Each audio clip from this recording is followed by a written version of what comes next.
Baik, bismillahirrahmanirrahim. Assalamualaikum warahmatullahi wabarakatuh. Halo semua, jumpa lagi di video kedua dari modul 2 ya. Modul 2 terkait dengan struktur garis.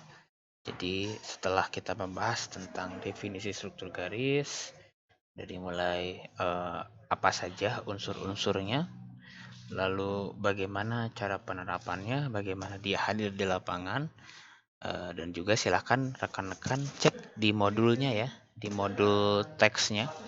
Jadi di situ ada juga penulisan bagaimana caranya menuliskan struktur-struktur garis. Nanti kan ada beberapa ya, ada seperti lineasi, ada garis-garis, ada dan beberapa struktur garis lain.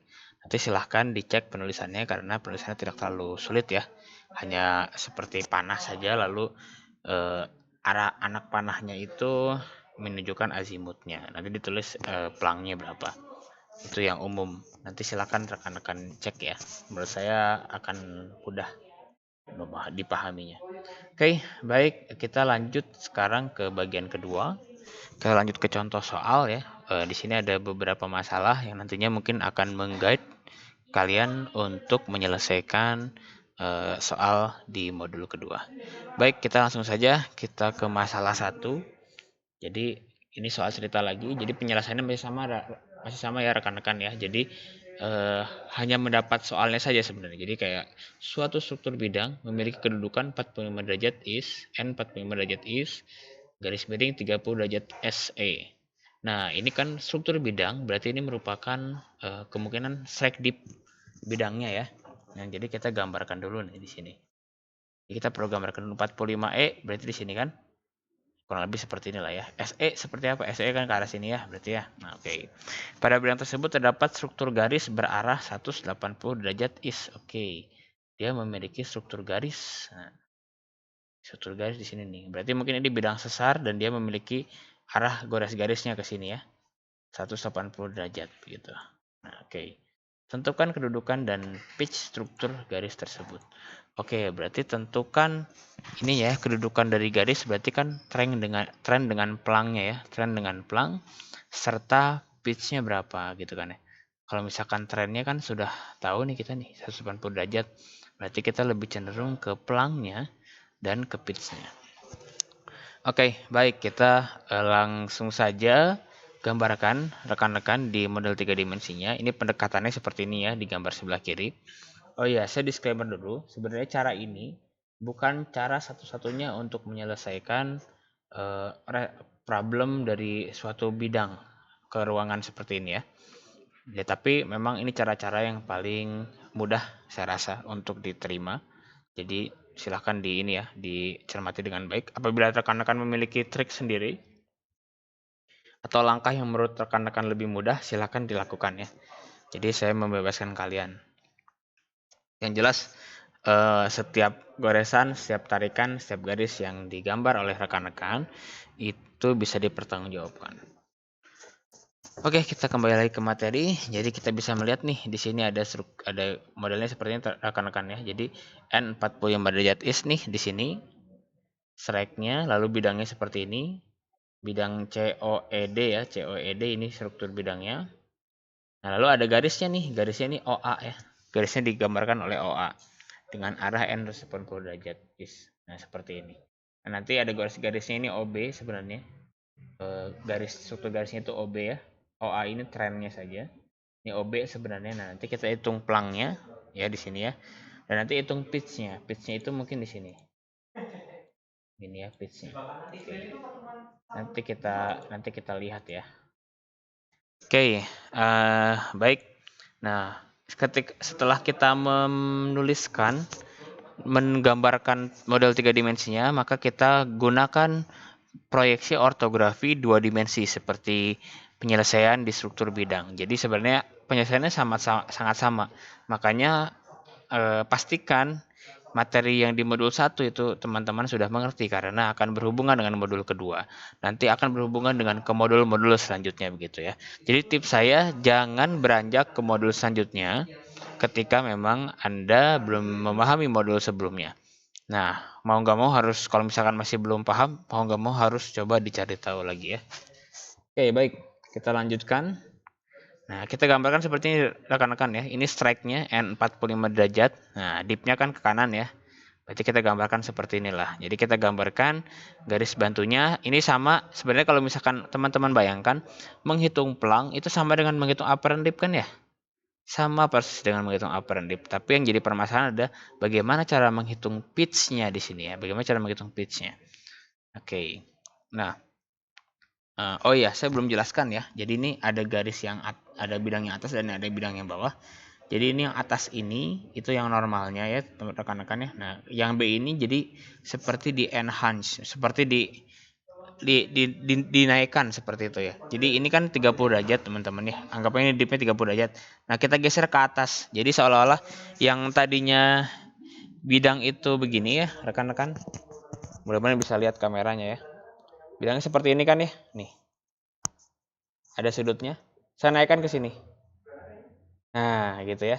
Yang tadinya sejajar di sini, saya naikkan di sini. Nah, jadi ada perpanjangan di sini. Nah, nanti diperkuat ada penguatan sama asisten ya ketika nanti kuliah hybrid begitu nanti bisa dijelaskan lebih detail lagi. Nah, tapi itu nggak masalah kalau menurut saya. Oke, ini udah C, ini sudut C-nya ya. Jadi sudut C-nya, sudut dip-nya. Nah, berapa dip-nya? 30 derajat.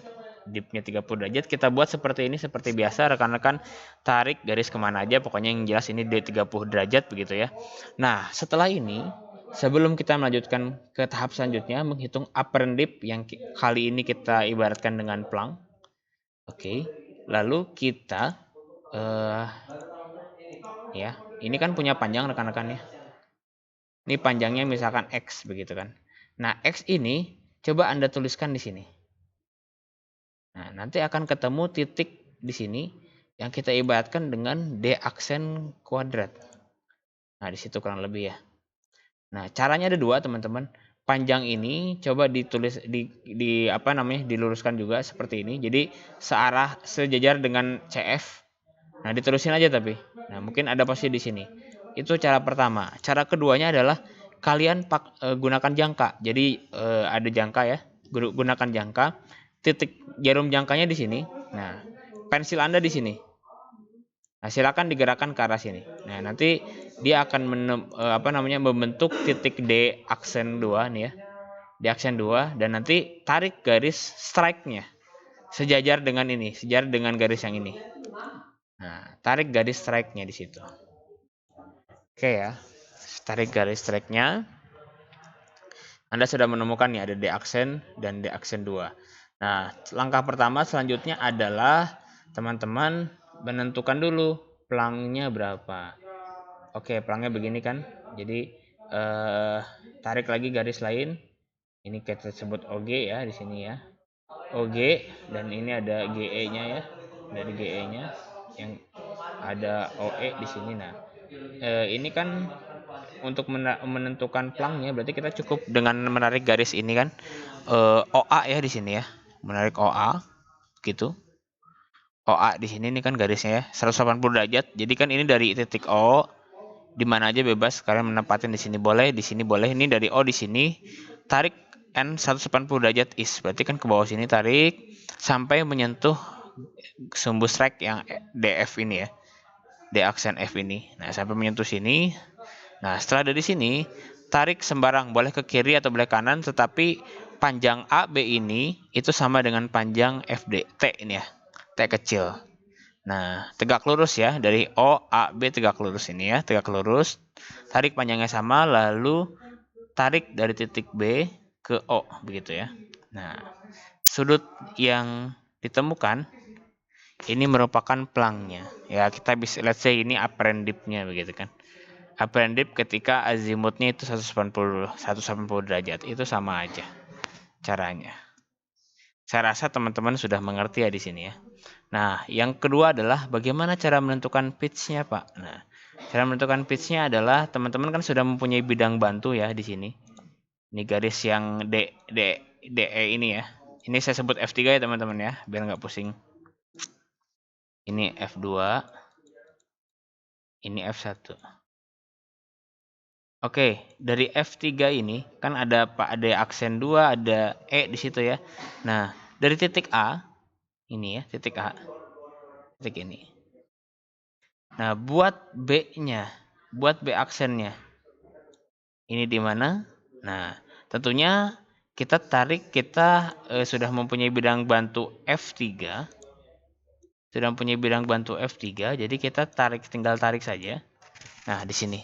Jadi tegak lurus A tegak lurus terhadap F3.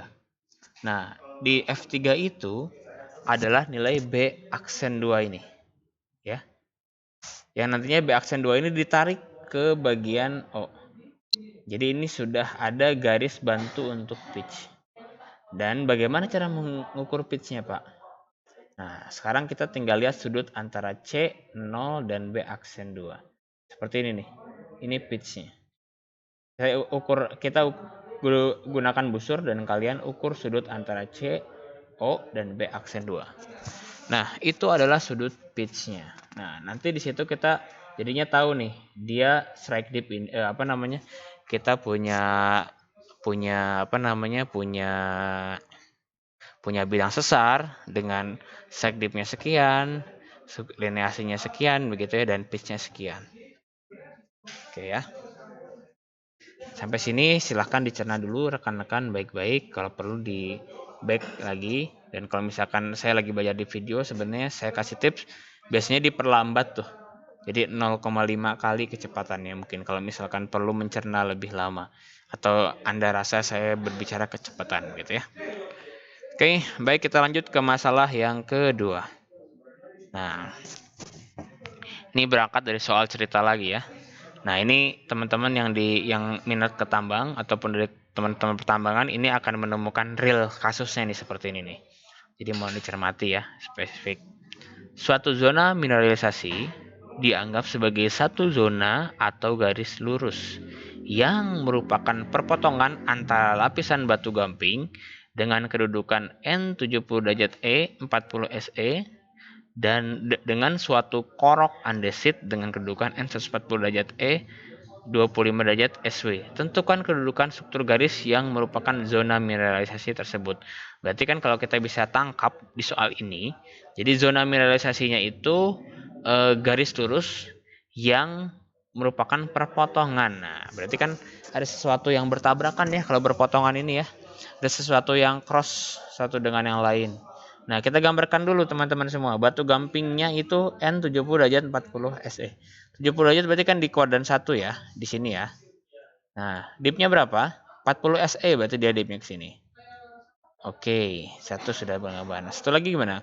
N140 ini korok andesit N140 derajat is 25 derajat SW. Oke, N140 derajat is mungkin sekitar di sini kali ya. Saya kasih warna beda deh. Oke, mungkin di sini kali ya, 140 derajat ya. Oke, di sini. Dipnya kemana? SW, berarti dia dipnya ke sini. Nah, oke. Berarti satu zona bertabrakan. Mungkin beginilah gambarannya. Satu di sini, ya. Satu di... Nah, nih. Satu mungkin di sini. Tuh ya. Nah, ini dipanjangin, ini nanti ketemu juga kan ya, tabrakan. Nah, kita ilustrasikan dia bersentuhan seperti gambar 3 dimensi di titik di gambar A ini ya. Sebelah kiri Anda. Nah, ini dia. Ilustrasinya seperti itu. Nah, nanti ada bidang-bidang yang berpotongan. Dan ada juga nanti titik-titik di tengah ini. Ini yang merupakan zona mineralisasinya. Dan tentunya dia memiliki struktur garis di tengah-tengah sini. Nah, ini dia. KZ ini ya. Dan ini proyeksinya. Ini trennya nanti. Trennya mungkin KM ini merupakan azimutnya. Dan nanti MKL itu adalah pelangnya. Oke, baik, kita selesaikan dengan seksama. Kita lakukan proyeksi ortografi 2 dimensi. N70 derajat is kita gambarkan seperti biasa karena dia memiliki nilai dip, kita proyeksikan juga. Nah, seperti ini ya. Jadi 40 derajat. Nah, kita mau tarik garis V-nya di sini juga boleh-boleh aja. V-nya di sini boleh-boleh juga. Nah, saya tarik cukup dekat saja karena biar tidak memakan banyak tempat ya. Tidak memakan banyak tempat. Biar lebih enak dilihat juga ya. Oke, saya tarik garis dari sini. PU. Nah, lalu saya gunakan busur, lalu kembangkan ke kiri atau ke kanan bebas. Mau di sini mau kanan bebas. 40 derajat. Oke, lalu saya menemukan titik S dan nanti saya memiliki nilai apa? Memiliki nilai T kecil, ya.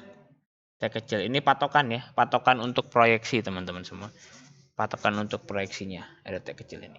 Oke, bidang lapisan batu gamping sudah selesai. Kita lanjut ke korok andesitnya. Nah, 140 seperti ini kan. Nah, teman-teman boleh juga gunain di sini, boleh. Pakai di sini potongnya boleh, nggak ada aturan. Karena kan ini nggak ada koordinatnya ya. Jadi bebas.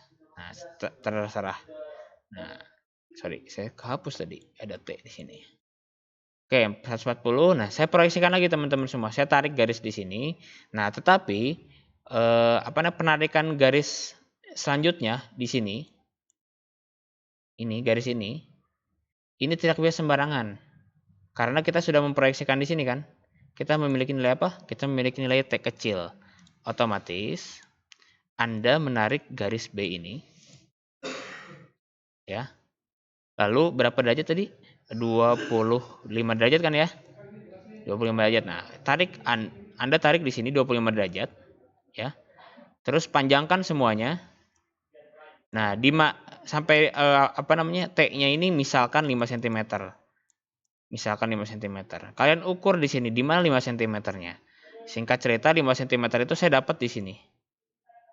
Bukan di sini, bukan di sini, bukan di sini, bukan di sini. Oke ya, sampai sini mudah-mudahan paham ya. Nah, setelah itu baru saya tarik garis pemanjangannya. Nah, di situ. Oke. Saya hapus dulu ya. Nah, seperti ini. Jadi, tentunya nanti akan ada perbedaan antara jarak di sini dengan jarak ini. Ini kan nggak apa-apa perbedaannya ya. Karena memang dia kemiringannya pun berbeda. Oke. Sampai sini mudah-mudahan bisa dipahami ya sama rekan-rekan ya. Kita lanjut ke penyelesaian selanjutnya. Nah, setelah kita menggambarkan ini, nah diwakili oleh G di sini ya, maka kita menemukan perpotongan nih rekan-rekan nih antara O dengan A, G dengan V seperti ini ya. Nah, karena kita melihat bagian bawahnya, kan ini bagian bawahnya ya. V dengan garis G ini merupakan bagian proyeksinya.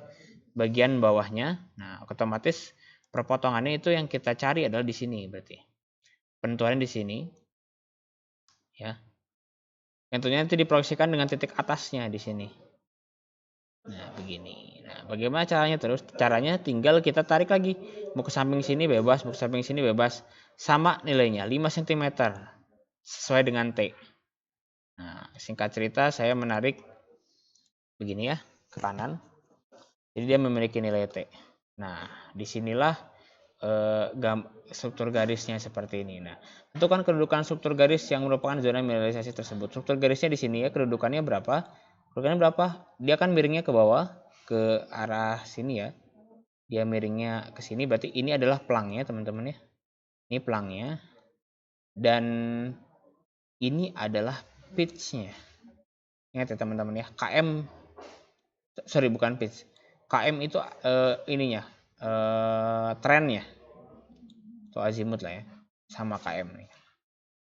KM ini adalah azimutnya atau trennya. Ini mungkin sekitar berapa tuh?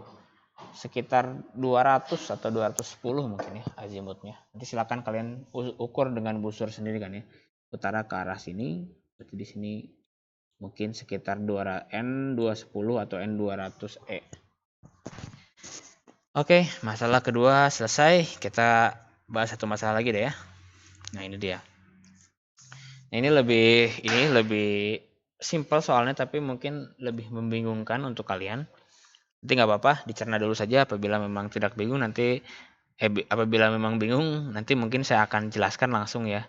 Atau nanti teman-teman rekan-rekan dari kakak-kakak kalian dari asisten mungkin bisa nanti membantu menjelaskan ketika hybrid. Nah, ceritanya begini. Lubang bor memiliki kedudukan 30 derajat.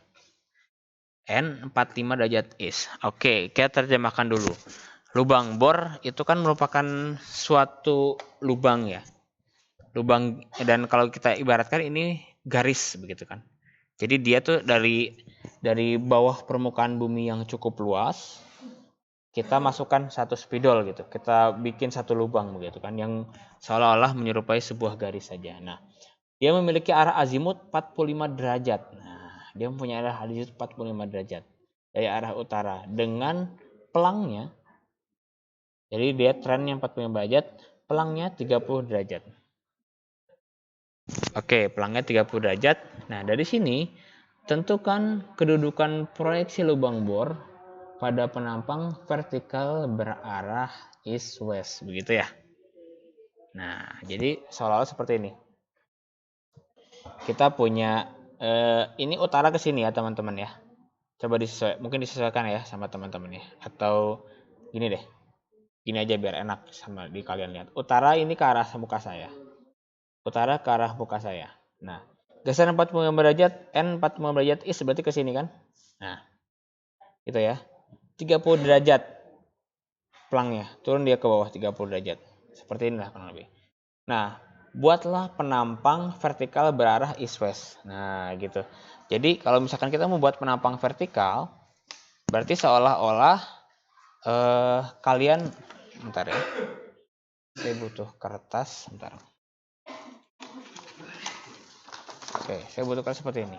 Jadi, bagaimana misalkan ini kan seperti ini ya. Bagaimana Anda bisa melihat lubang bor ini pada penampang vertikal. Nah, kalau misalkan teman-teman masih ada yang bingung apa itu penampang, silakan dibuka lagi modul praktikum geologi fisiknya ya. Karena itu sudah dibahas penampang saya rasa ya. Penampang itu adalah gambaran vertikal dari suatu objek begitu, suatu objek.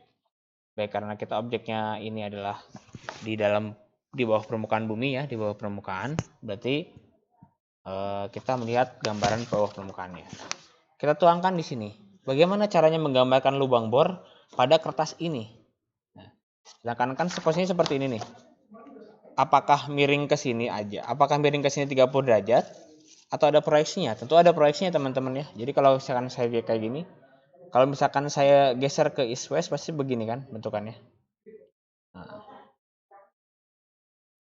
bagaimana cara menggambarkannya?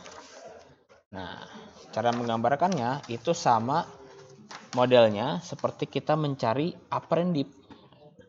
Sama seperti kita mencari apparent dip. Oke. Baik, kita gambarkan seperti ini. Bismillah. Oke, kita tentukan arah utara, lalu kita buat garis seperti ini.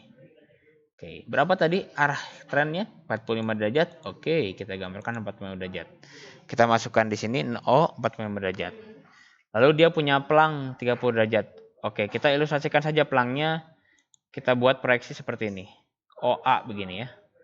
OA dari sinilah sebenarnya. Kan sama ya, kita coba ilustrasikan 30 derajat. Kamu boleh ke bawah, boleh ke atas, terserah. Tapi kalau saran saya mending ke bawah saja. Ke atas saja. Karena kan di sini penampang kita. Nah, di bagian bawah. Oke, setelah itu kita sudah proyeksikan di sini. 30 derajat di sini. Nah, di sini kan D ya. Hitungannya D. Nah, di sini kita menemukan titik X juga sebagai acuan dasar. Nah, lalu kita tarik garisnya itu ke dalam peta penampang. Nah, di sini. Jadi X-nya diproyeksikan di sini Y. Nah, lalu setelah itu kita memiliki nilai D, nanti kita tarik garis dari Y ke bawah 90 derajat paralel ya dengan X ini. Ya pokoknya tegak lurus terhadap penampangnya sampai titik Z, dan nanti ini ada D-nya. Gitu ya. Nah, ini adalah penujaman semuanya atau tadi saya bilang apparent dip. Oke, rekan-rekan. Nah, saya akan challenge kalian nih. Sebenarnya kalian boleh juga letakin titik di sini. Nggak masalah. Kalian nanti akan menemukan di sini juga kan ya. Nah, kalian akan menemukan di sini. Mungkin ini garis A ya, kita sebut A. Ini apa B? Oke. Nah, nanti kan A-nya itu ditarik juga di penampang nih. Terus di penampang. Gitu. Ya enggak? Terus nanti pada saat di penampang di sini ada titik C misalkan ya. Nanti C-nya juga ditarik aja sepanjang ini apa ya? T ya. C-nya ini nanti ditarik aja sepanjang T. Nanti akan sama hasilnya. Di sini pasti T, gitu ya. Nah, ini begitu. Oke. Jadi sebenarnya akan sama saja gambarnya. Toh sebenarnya yang Yang kita ingin tahu kan sebenarnya penujaman semuanya yang nanti dituangkan dalam penama. Oke, baik, saya rasa sudah cukup jelas. Silahkan nanti diulang-ulang lagi. Maksudnya kalau misalkan masih belum terlalu paham. Baik, ini merupakan soal latihan. Silahkan ada 1, ada 2, ada 3. Seharusnya mungkin ada 4 ya, ada tambahan 1 lagi. Tapi nanti untuk soal latihan menyesuaikan ya. Nanti silahkan langsung langsung diberikan oleh asisten. Oke, baik, mungkin saya cukupkan video pembahasan soal dari modul kedua. Terima kasih atas perhatiannya. Insya Allah kita jumpa lagi di video pembelajaran modul ketiga. Oke, sekian. Terima kasih. Assalamualaikum warahmatullahi wabarakatuh.